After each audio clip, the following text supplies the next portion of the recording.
On this week's episode of the Crushing Debt Podcast, money schemes. Welcome to the Crushing Debt Podcast with your host, Florida attorney Shawn Yesner, where our goal is to help you get rid of the financial bullies in your life. So welcome back to this week's episode of the Crushing Debt Podcast. My name is Shawn Yesner, owner and founder of Yesner Law, and welcome back your financial coach, George Corbello. How you doing, George? I am happy to be here, and I have to say I'm in the midst of getting my law degree.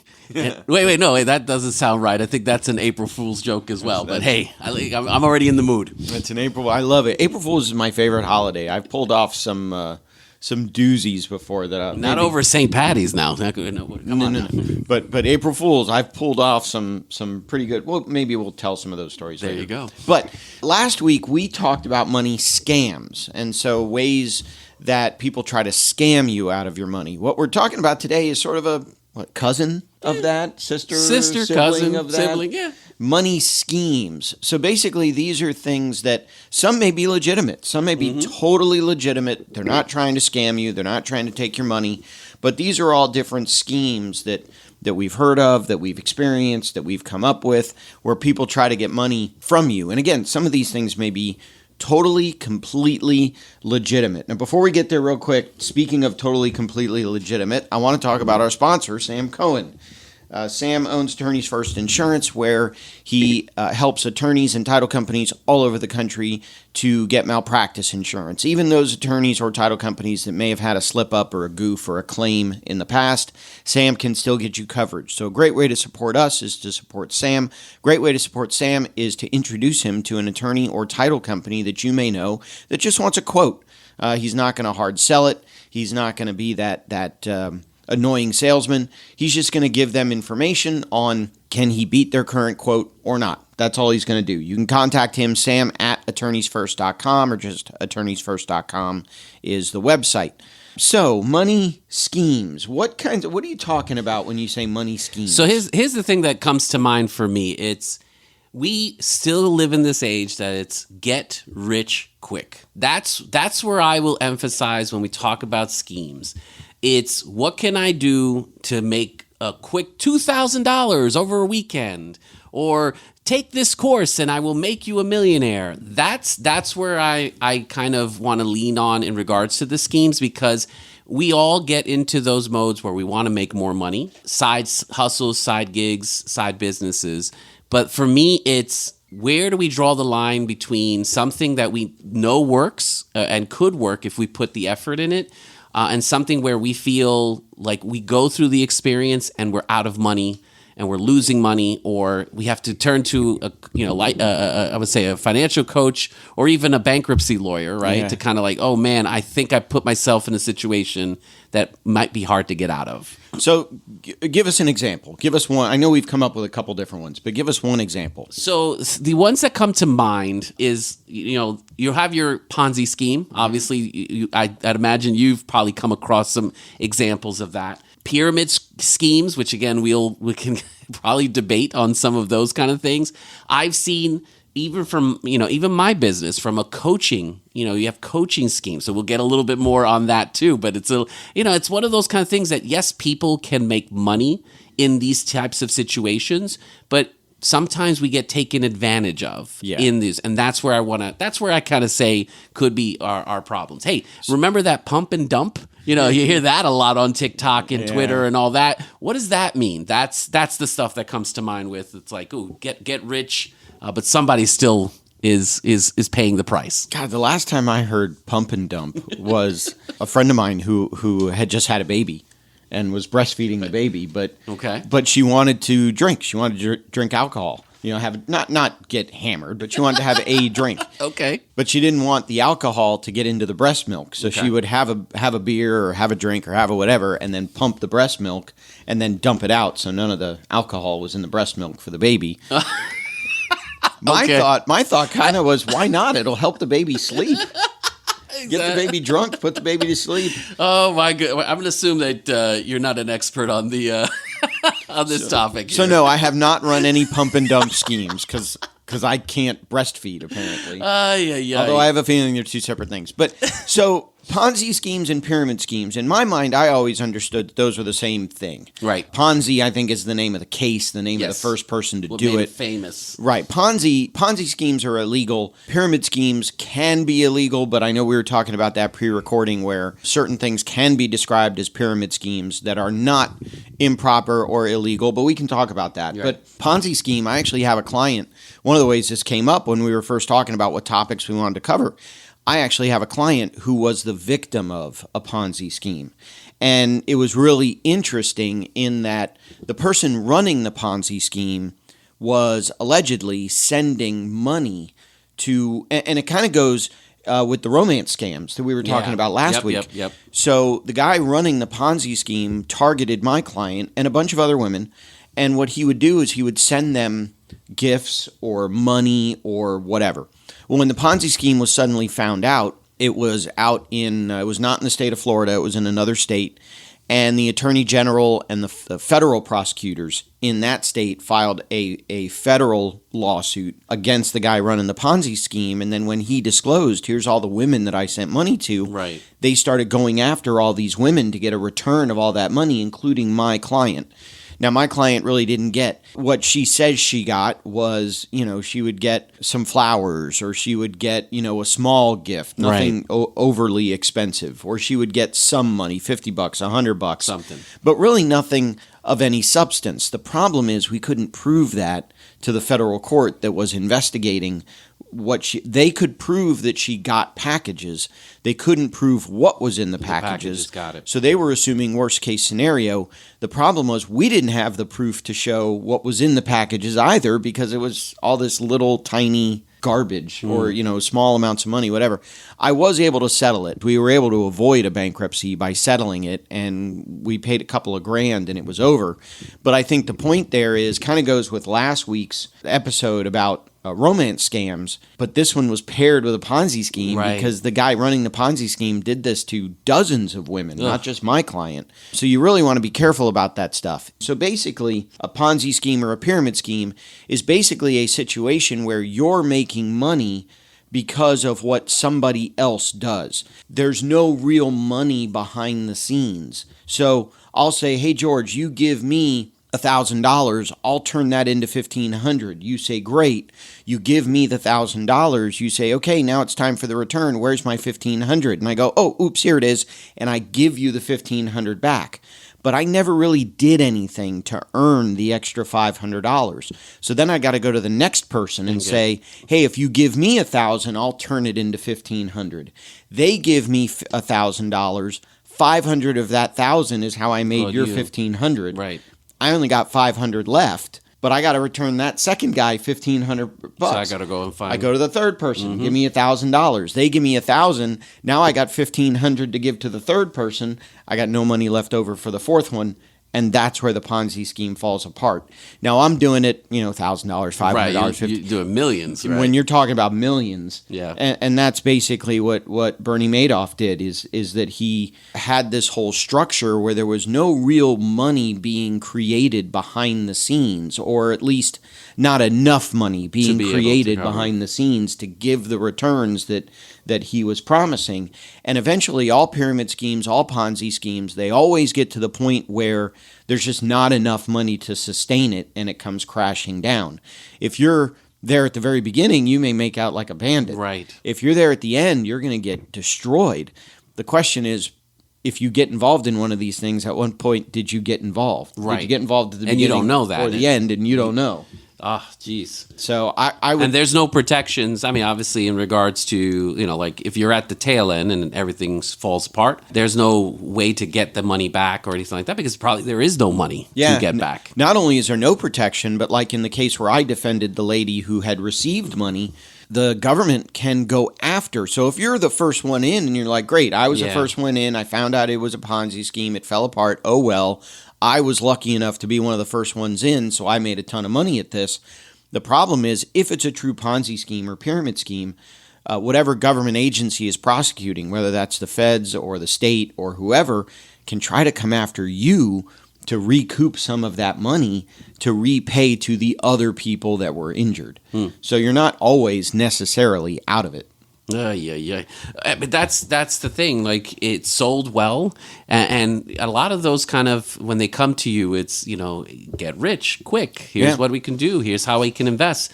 How do you make the money? Doesn't matter. It's you're going to make the money, and it's in 4 easy payments. And I guarantee a return of X. Anytime somebody Right. says I guarantee a return of X, that's a huge red flag. Big time. And even there's, the Securities and Exchange Commission has rules against making those types of disclosures. So if you're looking to invest in something and the person you're talking to says, I guarantee you're going to get a return of X, that would raise a red flag. Doesn't necessarily mean it's illegal or illegitimate or a Ponzi scheme or whatever. It's just a huge, huge red flag if they guarantee some type of return. Yeah, and you see that, going into some of the other ones as well, I've seen things like side hustle and online business, work from home. You're seeing a lot of the rise in that. Obviously, coming out of COVID, we have the working from home, but there's that promise of high earning, high potential, the online business, selling these products, you'll be able to make more money, these kind of things. You see it all over TikTok, where it's hey, look what I did. I was able to shop here, sell it on Amazon, and boom, I'm making profit. There's work that can be done, and yes, I'm not saying that it's illegal. What's being sold is that it's easy. There's little effort, and you'll make a ton of return. Yeah. And that's where it's like, really? That's where I would be careful in regards to that type of approach. It's really hard to make a lot of money, quote, easy. Yeah. It's really easy to make a lot of money, but it's hard work to do it. Right. Correct. And again, not back-breaking work, but you got to put some effort into it. You got to do, even the people that are doing the Amazon resales, you've got to look and see what products are selling. Right. What's the price point? How much can I buy it for? I got to set up the website. I've got plenty of little websites set up. The Become Debt Free book is in a sales funnel website. It takes time and effort and energy to set up the website. And not only does it take the time and effort and energy to set up the website, I haven't touched the website in a year or more. And so it's not performing how I want it to perform, but I haven't given it any love either. Got to give it some love, man. So, get that book. We got tons of people who need the help, brother. Well, you can still get the book for free. It's all the other garbage behind the scenes that's not garbage. Take some TLC.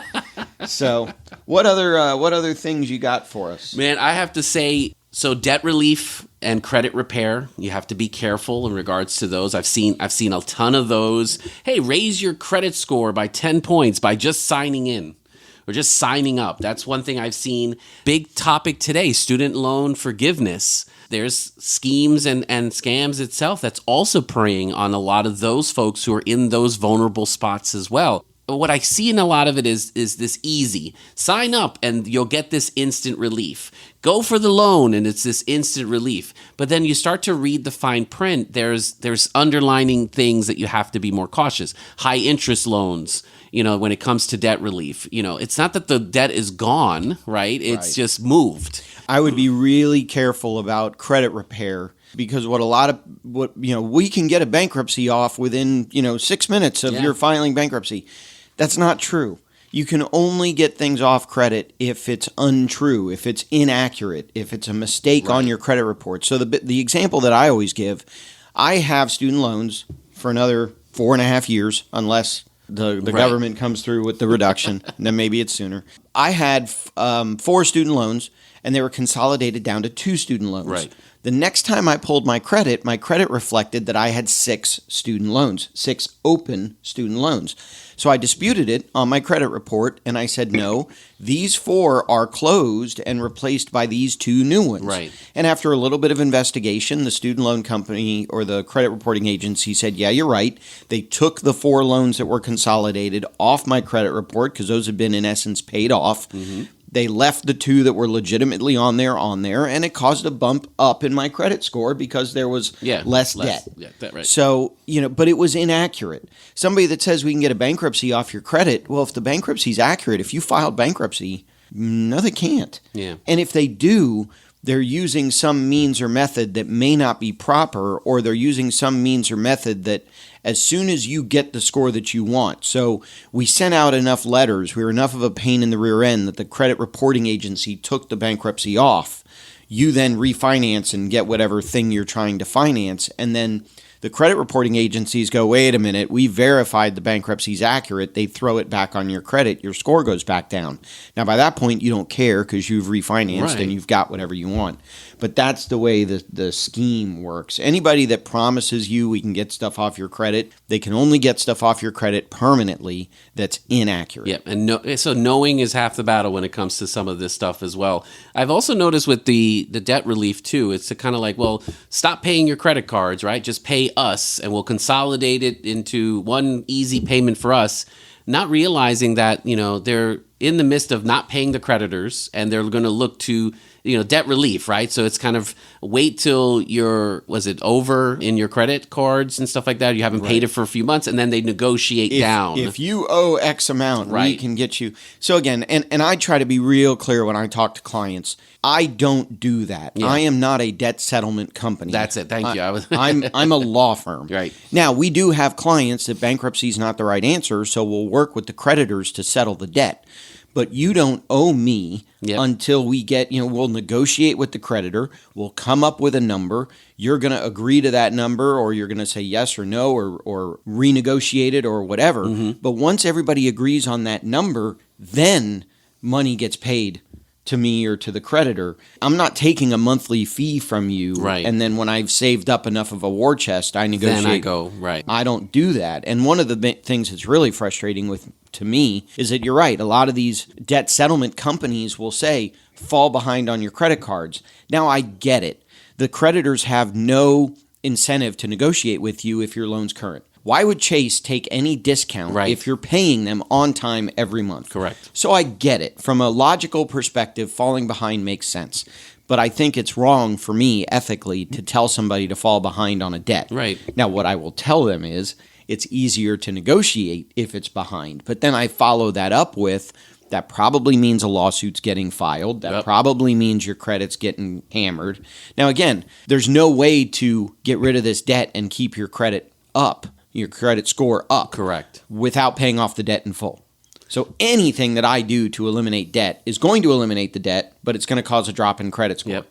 And then we'll get it to a legitimate credit repair person after, and we'll try to clean it up that way. At that point. But the thing that drives me crazy is when they say, "Well, just default on your credit cards, right?" and we'll get that's them easy. settled. Exactly. That's how they're thinking. I get so many clients that are in the middle of 2, 3, 4, 5 lawsuits because they went with a debt settlement company that told them to stop making their payments, and now they're involved in all these lawsuits, and it's more expensive to get them out of it. Fees and now not only do I have the negotiations, but I got the lawsuits I got to deal with. Yeah, those are big ones. The one that I did want to get to that I kind of alluded to earlier, the multi-level marketing. Yes. What do they call those? MLMs? MLMs. Oh, I love that. Those are your, Mary Kay is an MLM. We love you. We love Mary. I bought plenty of Mary Kay product for my wife. Love their After Sun moisturizer. I do burn here in sunny Florida. Exactly. Amway, there's another MLM. Melaleuca is another MLM. There's a whole bunch of different MLMs, and we're not bashing MLMs. Nope. A lot of these, what we're calling money schemes, are legitimate ways to make money, to make a living. That is correct. A really good friend of mine, Sean Barklow, is with Send Out Cards. Send Out Cards is a multi-level marketing, but Send Out Cards has a great message in terms of sending greeting cards for top-of-mind awareness and just to send a card to say, hey, man, I'm thinking about you. Right. So we're not saying MLMs are bad. Nope. They are good ways to make money if you work them correctly. Correct. And that's the thing. It's how much effort you put into the particular MLM that you're associated with, what your sales, obviously who you bring in, because a lot of it comes back to your sales team, right? Bringing in other folks doing the same thing. That's where, again, I'm not too keen on those kind of things. That wasn't something first of all, making friends. I'm like, I think Sean barely likes me, so I think that's where we're at here. But I think that makes it a little bit more difficult. But again, if I'm being sold, you can make $10,000 a month just doing this. And if you follow this procedure, this and this and that, again, there's no guarantee. And that's where I want to be careful in regards to a lot of these. Yes, you can do extremely well if you're good sales-minded but once again, you may have to do an initial investment in some of those programs as well. If you have to buy the product to sell the product, that's where again, it's like if you're already struggling to make ends meet, these kind of investments, you're thinking, oh, it'll come back and I'll be okay. That's where I would be a little cautious with some folks that start these things. And I have an experience with Amway. I do have a friend of mine who actively sells Amway. And so if you're a listener and you want to get involved in Amway, let me know. I'll put you in touch with him. Mm-hmm. So I am not a part of Amway anymore. You would not. I don't have an upline. I don't have a downline. I'll just introduce you to my buddy. You can be part of his downline. But the product was good. The energy drinks were good. The supplements were good. The products that Amway offered were good. And we still use some of those. I order them from my buddy. But the problem that I always found with Amway is you've got to be kind of one of the first ones in, because now Amway is starting to get saturated to the point that almost everybody knows an Amway salesperson. Right. And there is a little bit of a negative connotation. It was interesting because my wife would say to me, oh, I got a call from so-and-so, and the only reason I think she called me is because she wants to sell me blah, blah, blah. And sometimes that's true. Sometimes it's not true. I mean, you got to, if you're involved in an MLM, if you're involved in Amway, if you're involved in any of these others, you've got to be a salesman to a point. You have to. So you've got to call and talk to people. Yep. You have to call people. You have to door to door. You have to set up parties or set up those kind of things. You have to bring people together to be interested in the product that you're selling. Obviously, you have to have product to sell. So that's part of the expense. You may have to pay for training. Nothing is free. It's not only the money that you have to invest, it's the time that you have to put into it. So if you're really not there to do those kind of things, it feels like a scheme, because sometimes I'm like, wait, I'm supposed to be making 10 grand. What happened? Yeah. And that's where a lot of people start to feel a little bit, slighted on those. To be fair, they do tempt you. Again, both sides of the coin here. Yep. So you do get tempted with, you can be, I don't mean to pick on Amway. It's just the one that keeps popping into mind. You can be an Amway salesperson and you can make, 5 figures a month. Yep. And that is true if you put the effort in. Correct. If you don't put the effort in, you're only going to make a couple of $100 or nothing. If that, right. Or you'll lose money because you'll have to buy the product and you won't make any sales. Yep. So, the yin and the yang. You can make. There are people out there. Like I said, my buddy that does send out cards. That's all he does. He makes his living on send out cards. But that is his business. That's right. His business is helping people better their relationships by use of these cards. And so he's selling the service of what send out cards does. Now he's also building his downline, but he's selling the service of what send out cards does. If you do it that way, you can make a living. Yep. Doing any of these MLMs. I think what it comes down to is you make the living by selling the product. That's where kind of the meat and potatoes comes in. The gravy comes in creating your downline. Yep. Because your network team. That's more passive. The sales team. That makes sense. Yep. That makes sense. But I think all of us, you can always say that we're, you can be running an MLM or a Ponzi scheme or a pyramid, because if you have people working for you, their effort, their work itself benefits the business. So it comes there too. The concept of the MLM is that for every person you bring in, I'm going to make some more money off that. And so I remember when I was studying Amway and we had set up our Amway account and whatnot, one of the tapes I listened to, or CDs I listened to, CDs, one of the 8 tracks I listened to, I was about to say, was a guy saying, well, listen, every business is itself an MLM. And it makes sense at some level. In other words, if my associate attorney brings in a client, right, I'm going to pay her for bringing in that client, but then I'm going to make money based on the profitability of that client. That's the same way, in essence, that an MLM works.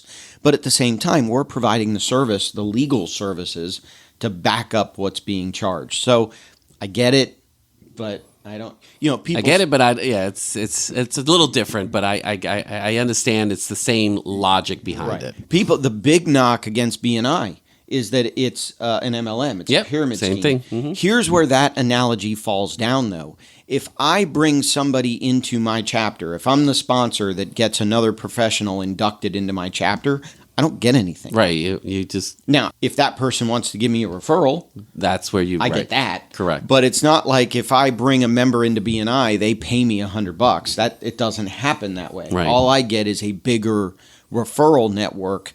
And if I bring in somebody that could be a good referral partner for someone else, now both of those members Making like money me and too. they're making money and they're sending me referrals. So I get it. The analogy that BNI is a pyramid scheme or an MLM, I get it. That a legitimate business could be an MLM. I get the analogy.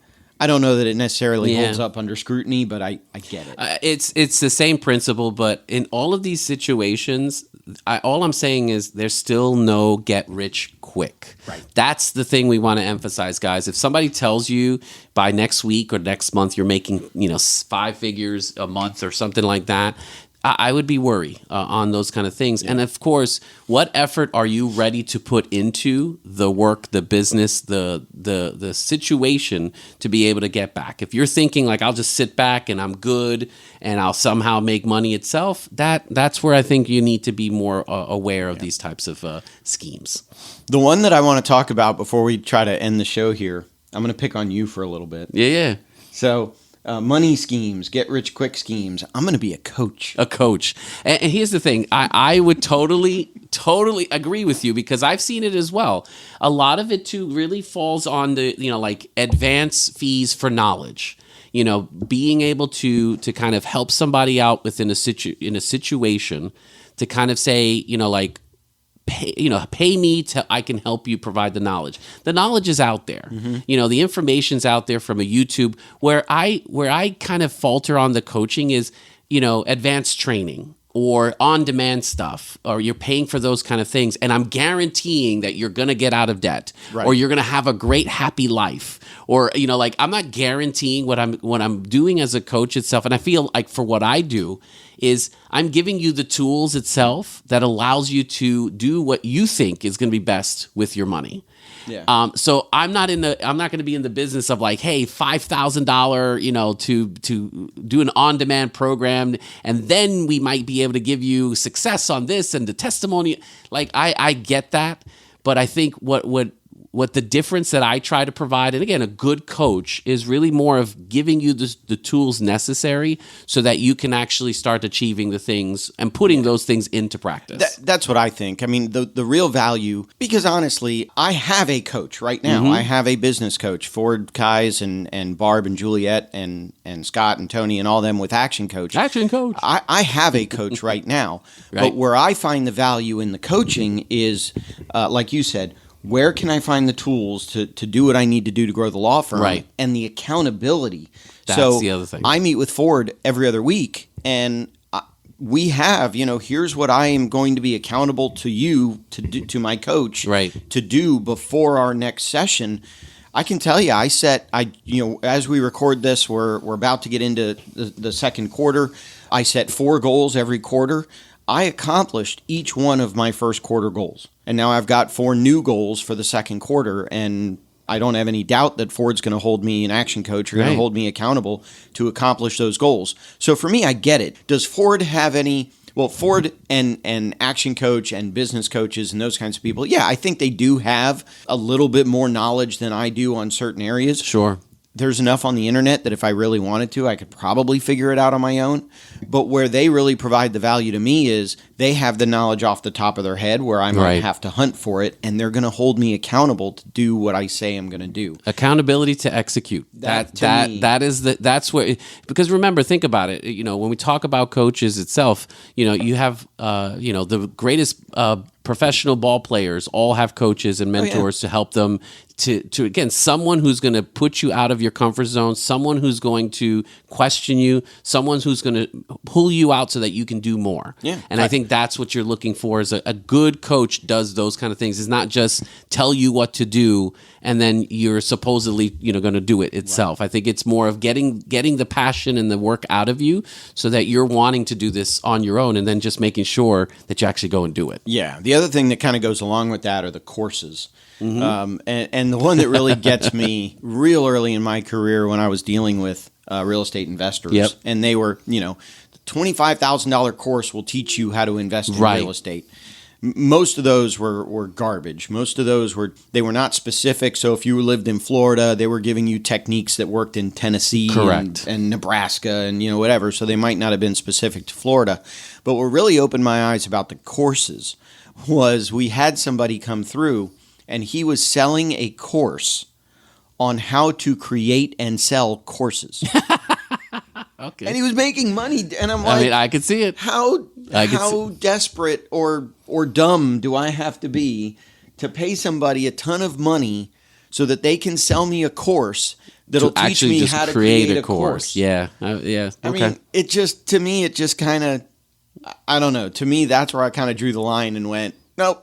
That's too You're much. good, yeah. I'm not buying that. And some people it may make sense, and some folks I would agree. I think it's more of like logic starts to kick in, where it's like, do I really need to be told how to create a? Like I get it. You can look these things up. There's information out there.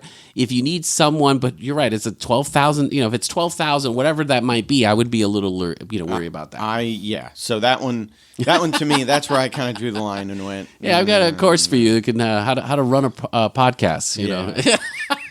So we do have a couple other things here. Maybe we save them for the after show. That's a good one. I got to say the only other one that I would say, we'll talk about pump and dump for the after show itself, not the new mom and baby. Pump and yeah, dump no, I strategy. think you got that one. We're gonna have to teach you that one. The other one, dude, the lottery.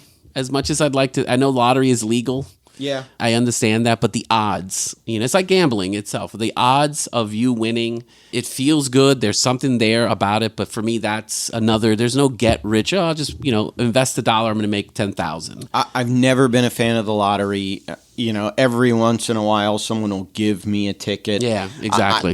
I don't believe I've ever bought one voluntarily. I don't believe I've ever bought a lottery ticket voluntarily. I mean, what I've always said is the lottery's been around now since I can't remember a time when the lottery wasn't around. True. So, call it, 30 years at least? And if I just took $1 a day, that's $365 a year times 30 years. And if I invested that, how much money would I have by now? That's sort of my philosophy on it. The other thing that we've talked about before on the show is that if you don't get your money habits right, if you don't get your frame of mind right, a lot of lottery winners lose it very quickly. Yep. A lot of professional athletes lose it very quickly because they don't have the discipline, they don't have the knowledge to properly take care of their money. So to me, lottery is totally legal. People love playing the lottery. I'm not bashing anybody. If you enjoy playing the lottery and it fits your budget, go for it. Yeah, exactly right. But for me, it's not my thing.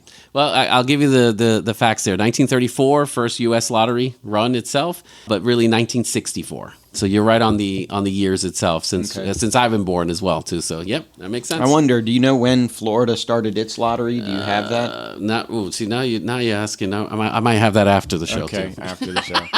I think I remember because the way they sold the Florida lottery to us was that X% of all the money is going to go back into the school system. They definitely have been selling it that way. Well, and it did. But then what happened was they said, well, we're going to put half of all the lottery money, whatever the number was, I don't remember. We're going to put half of all the lottery money back into the school system. But then they cut the school system budget by half.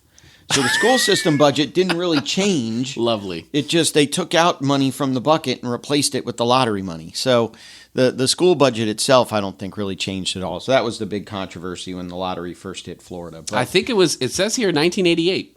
88. So that makes sense? Yeah. I mean, I think I remember when the lottery first came in, and 88 would have been right around the time I was in high school. Well, there you go. There you go. On the fly type of research. You're welcomes. Well, so see how I just keep talking to let you do what you're supposed to do, and then you get the answer there. So, but meanwhile, speaking of talking, I think we're going to stop talking for now. Good idea. I do want to mention our other sponsor, Mark Purvis. He's got legacyspotlight.com. So if you want to share stories, if you want to preserve the stories of how you got involved in a money scheme and you don't want your future generations to get involved in that same money scheme, or you just want to capture fun and funny stories from past generations for future generations, LegacySpotlight.com. Mark is an Emmy Award-winning videographer. He'll make it fun. He does a great job editing our show, so you get the quality of his work every week because, gosh, if you were listening to us live, it doesn't sound like anything like what it sounds like when the show comes out. Well, if you're a Patreon user, you could listen to how we do it live and actually see the mess on TV. Nice transition. You're welcome. So if you want the after-pod shows, if you want some of the insider information, if you want to watch the videos of me and George recording all these episodes, become a patron. It's patreon.com/crushingdebt. And you can become a Patreon or a patron and support us there. All the money that comes in through Patreon gets put back into the podcast to make the podcast better. Also, check out all of our social medias, the Curbelo Financial TikTok, the Yesner Law Facebook. I figured out how to get the link for the shows back on to Facebook. Nice. So if you go to the Yesner Law Facebook page, it'll be automatically updated every week as the new episodes are released there. Nice. So I think that's all we got. I think we have enough. We're good. Tapped out. I'm enough with schemes and scams. We got to get some positive energy out there to the folks itself. But yeah, keep out of trouble, guys. That's all we're asking. Keep out of trouble and have more money at the end of the month than month at the end of the money. And we will talk to you in next week's episode of the Crushing Debt Podcast. If you have questions that you think would make a great topic for a future episode, please email Shawn or connect with us on social media. Shawn Yesner and Yesner Law PL are Florida licensed attorneys. The information contained in this week's episode is not a substitute for legal advice. Your situation may differ, especially if you are located somewhere other than the state of Florida. If you have questions, please contact our office or contact a local attorney. Thank you for listening to this week's episode of the Crushing Debt Podcast.